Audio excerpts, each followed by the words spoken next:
বন্ধুরা চলে এসেছি আমরা শ্মশান ঘাটে, পদ্মার পাড়ে, রাজশাহী শহরের পদ্মা পাড়ে শ্মশান ঘাটে। আসেন, কত সুন্দর একটা ভিউ আপনারা দেখতে পাচ্ছেন।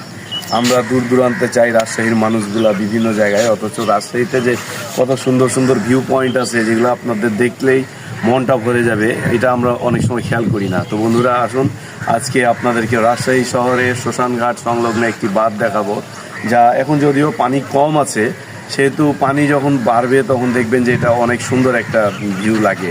অনেকজন নৌকাতে করে ঘুরে বেড়ায় এই সাইডগুলো এসে, এবং ওই সাইডটা হচ্ছে চরখানপুর, নদীর ওই পারে হচ্ছে চরখানপুর ভাইরাল সালাউদ্দিন সুমনের যে চরখানপুর, সে চরখানপুরকে আপনারা ওখান থেকে দেখতে পারবেন। এবং সম্ভবত একজন ভাই আর কি, আজিজুল ভাই, অনেক ভাইরাল একজন পার্সন, তারই গ্রামটা হচ্ছে এই নদীর ওই পারে। তো আসুন দেখুন কেমন লাগছে, আসুন।